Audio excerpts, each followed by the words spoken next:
Hi, I'm Blair Bathory, and this is the Something Scary podcast.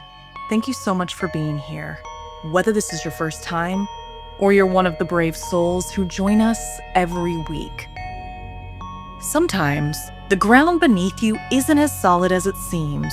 It shifts, breathes, and remembers. The forest doesn't just grow. It watches, whispers, and waits for you. Every step you take awakens something that should have stayed buried. There are places where the earth hungers, where the trees are hungry for more than just your fear. And once you've crossed the line, there's no going back. So, wanna hear something scary? No one can hear you scream. Sometimes it feels like you'll die of embarrassment if you're called out for being wrong in front of your friends. But there are worse things that can happen out there that can actually kill you, like in this story inspired by Lupin.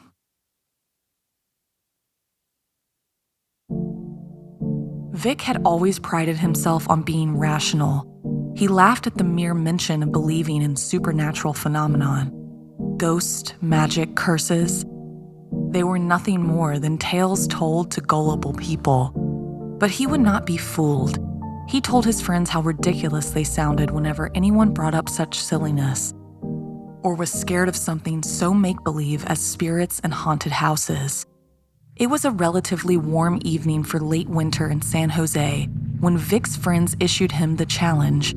Amidst their giggles and banter, the name Winchester House came up in the conversation.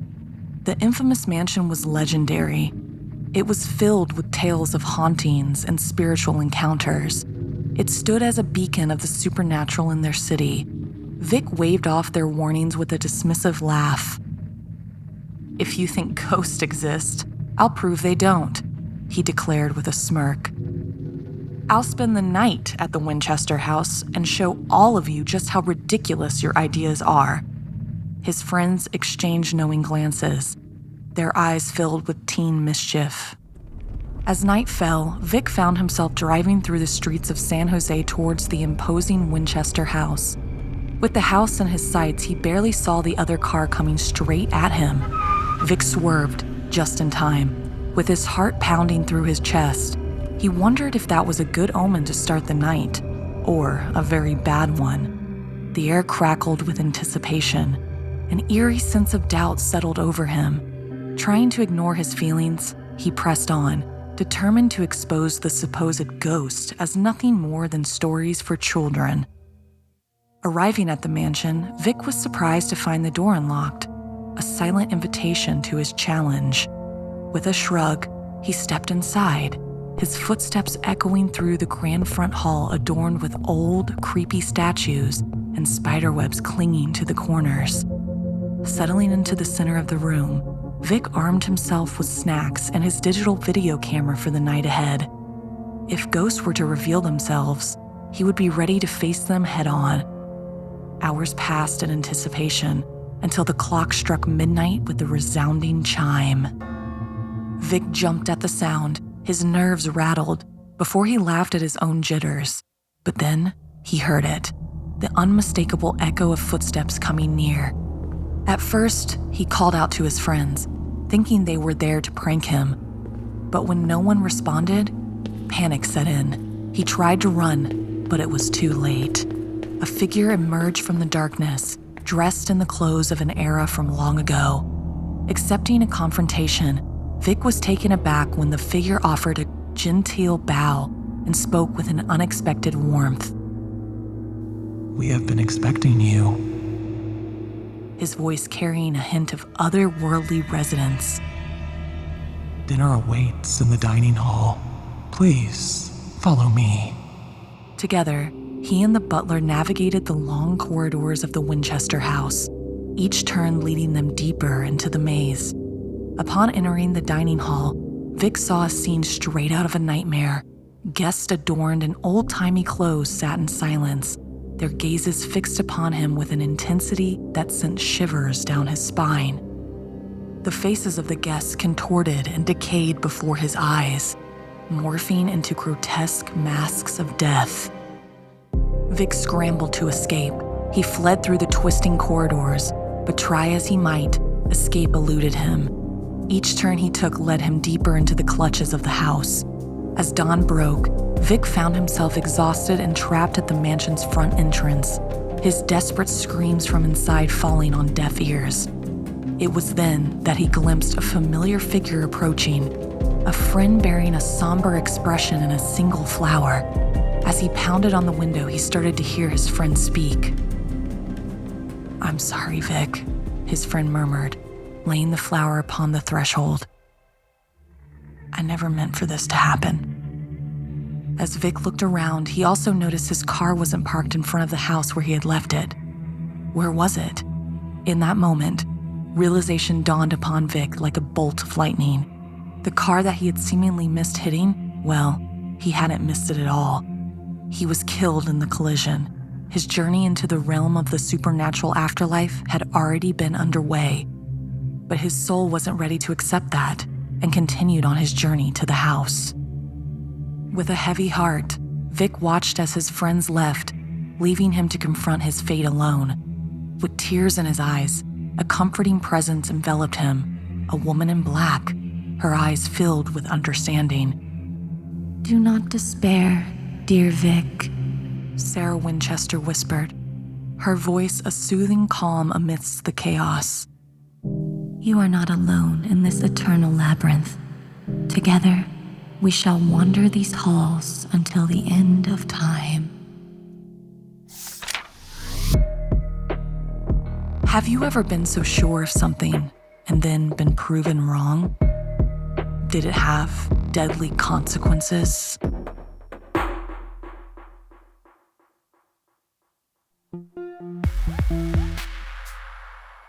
With great responsibility comes great purpose in life, but sometimes you can get crushed under the weight of responsibility you're ill prepared for, like in this story inspired by Deviansu. Jenny was playing with her pet hamster, Tubby, while her older sister Maya was cleaning up the mess the pet had made. "What a wonderful way to start the day," Maya grumbled. Tubby had peed on an expensive rug, and their mother made Maya, as the oldest daughter, clean the mess before the family gathering taking place later that evening. It was a special ceremony for Maya to welcome her into adulthood as she would turn 18 the following day. Jenny felt a pang of jealousy toward her elder sister. Sure, she had to clean up after Tubby, but Maya seemed to be garnering all the attention lately. Their parents had been acting strangely, with a newfound emphasis on Maya's responsibilities and behavior on becoming an adult. Maya, in turn, was growing increasingly frustrated with the sudden change in expectations and changes in her routines and chores around the house. Their grandmother, a sweet but traditional woman, had always emphasized the importance of family customs. She believed in passing down sacred rituals from one generation to the next, and Maya sensed that she was being groomed to carry on the family's legacy. As evening fell, their home filled with relatives preparing for Maya's celebration, many of whom the girls had never even met. It seemed all sorts of strange family members were showing up. Just before the ceremony was to begin, Granny sent Jenny and her younger cousins upstairs to play. They were ushered into Jenny's bedroom by her mother, and the door was firmly closed. The atmosphere grew solemn as the adults gathered in the living room. They made a circle around Maya and Granny as they stood before the family, a sense of anticipation hanging in the air, and also a growing feeling of claustrophobia as the towering circle of adults closed in on Maya. Granny began to speak, her tone grave as she recounted the tale of a cursed box passed down through their family for generations. According to Granny, the box was a gift from a witch who had promised wealth and fortune in exchange for a precious gemstone. However, the witch's true intentions were sneaky and cruel, and the family had been cursed ever since. The eldest daughter of each generation was entrusted with the damned object, tasked with safeguarding it from those who sought to unlock its secrets. Maya, as the next in line, was to inherit the responsibility. Then Granny presented her with the old, worn-out wooden box. The carvings on it looked ancient, but the ruby that adored the middle was shiny as could be. Ginny, who had snuck out from her bedroom, listened intently from the top of the stairs in awe. Her curiosity piqued. She longed to possess the strange and mystical box herself, drawn to its mystery and power, and still envious of all the attention lavished upon her big sister. She never had birthday parties or celebrations for herself that were as monumental as this one. After the ceremony, Maya caught Jenny sneaking a peek at the box and yelled at her for disobeying their grandmother's orders. "Absolutely no one must touch it but me," she admonished. After the celebration, the object was placed in the attic for safekeeping. Yet despite Maya's warnings, Jenny's intrigue and yearning only grew stronger. Later that night, Jenny found herself drawn to the attic, the allure of the forbidden object too irresistible to ignore. If only she had been the oldest, or if something maybe happened to her big sister, then the power could be all hers. In a trance-like state, she opened the storage chest and gazed upon the box's glowing ruby. But her actions triggered a dark force within the box, unleashing a gnarly, bubbling ooze that threatened to consume everything in its path. "Jenny?" Jenny turned to see her sister, her eyes wide in shock as she took in the scene before her. Jenny's terror grew as she watched her sister try unsuccessfully to close the box and instead was overcome by the black goo, her form melting away from Jenny's eyes. Suddenly, Jenny bolted upright. She was in bed. It must have been a horrible nightmare. Yet the content of the dream haunted Jenny even after she awoke, the ominous feeling lingering long into the new day.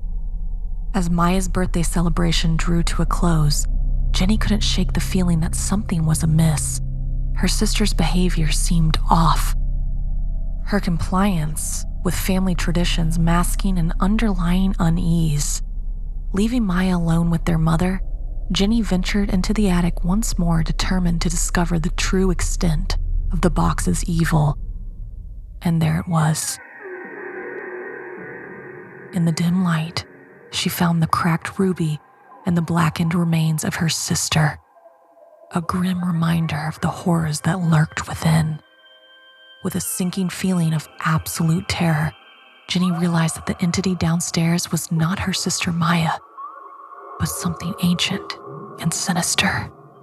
And as the night closed in around them, she knew that their family's darkest secrets had yet to be revealed. As Jenny grappled with the weight of their family's curse, she couldn't help but wonder what other secrets lay hidden within the shadows of their home. And as she glanced at the cursed box one last time, she knew that their journey was far from over. Have you ever been jealous of a sibling or friend? Have you gone so far as to try to get what they had? Did you realize it wasn't really something you wanted in the end?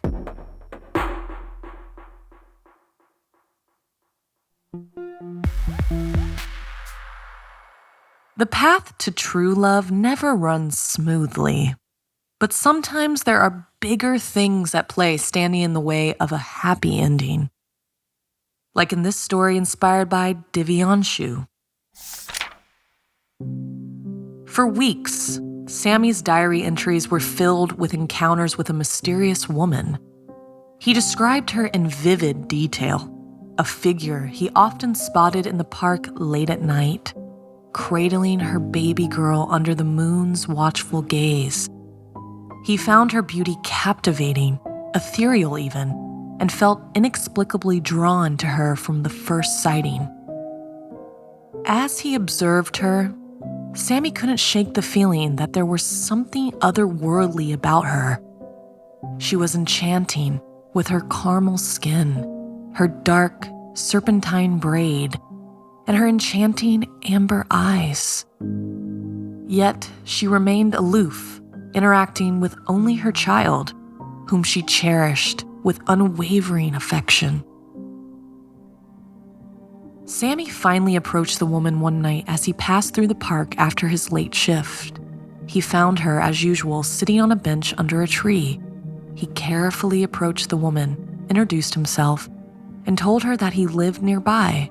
He told her he often walked through the park after work and had seen her sitting alone with her child. He expressed concern, hoping that the woman would speak up. But despite his best efforts, he was met with brutal silence. He decided to leave, but not before telling the woman his address in case she needed any help. When he was walking away, he glanced at the woman and found her intently looking back at him. After a few more interactions, the woman opened up, revealing her name was Vishaka. Her husband had left her after the birth of their baby.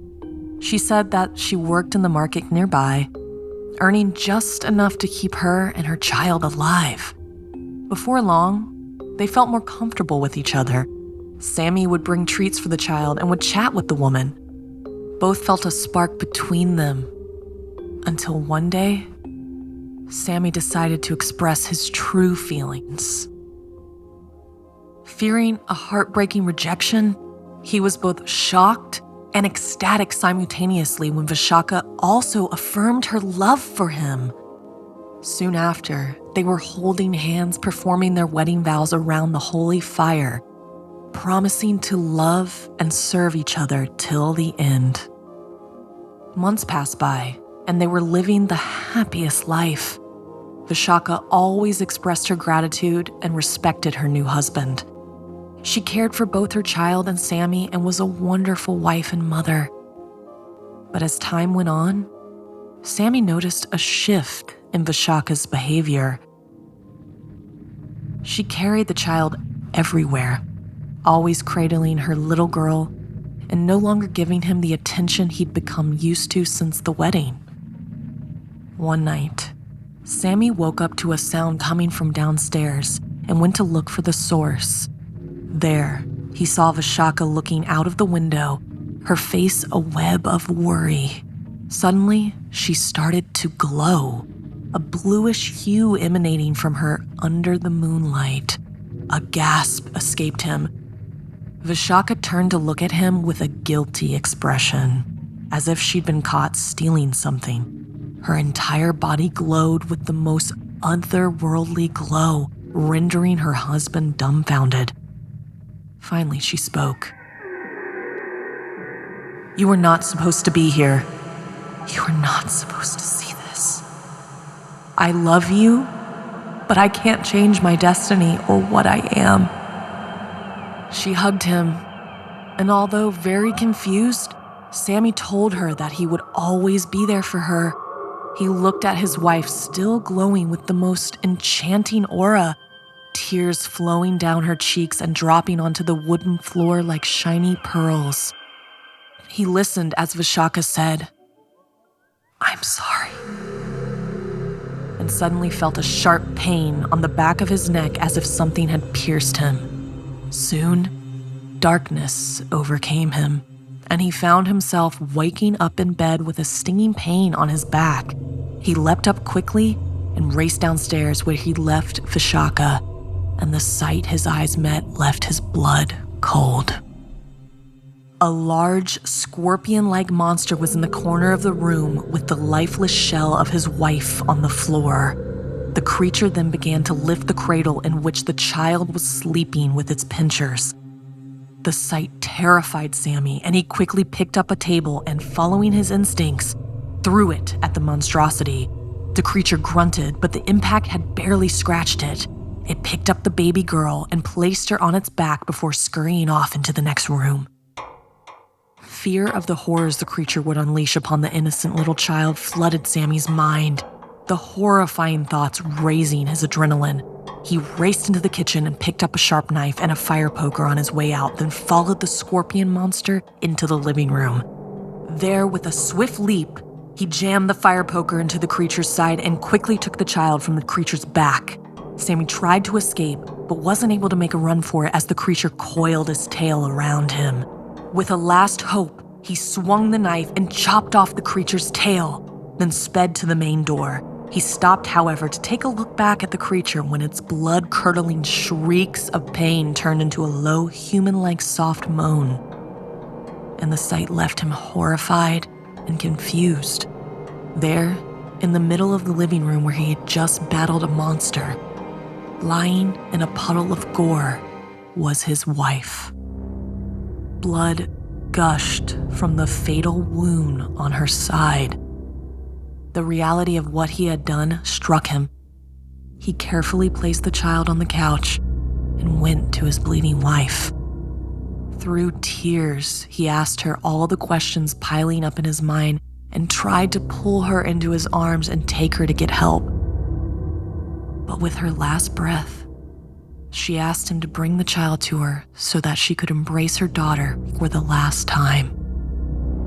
As her dying wish, Vishaka asked Sammy to take good care of her daughter and always keep her safe. With these words, she died in her husband's arms with her baby in her lap. Heartbroken, he carried the crying child, trying to console her. As he passed by the window, the child's body also glowed with a bluish aura under the moon's light.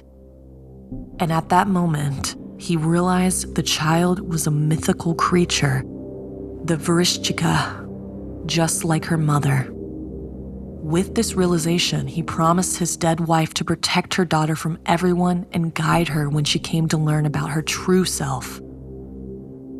After much research, Sammy discovered the vishaka, meaning scorpion in Sanskrit. These are women cursed to take the form of a grotesque scorpion and fulfill their hunger by feasting upon the flesh of living beings. They roam at night to seduce a mate and make their progeny grow. After that, they kill and eat them. They glow a bluish color when rays of the full moon fall on them, forcing them to molt their skin, after which they have to kill something with their venom within a few hours or else they would become insanely ravenous, then die as the venom leaked into their own body, resulting in an excruciating death. Despite these gruesome facts, they have great maternal instincts and would do anything in their power to protect their offspring, going as far as sacrificing themselves to feed their offspring. Vishaka are often depicted carrying their babies on their back, waiting for someone to fall in their trap. Learning these facts, Sammy was heartbroken to know that on that fateful night, his wife was just trying to protect him and her child from herself, in fear that she would go insane and would hurt her loved ones. Frightened for what awaited for his stepdaughter, Sammy felt helpless, but knew that someone would accept the child for what she was and love her, just like his love and affection changed his wife, until the lure of the full moon had become too much to bear. Have you ever met your soulmate? And what would you do to keep someone you love safe? Would you risk your life for them?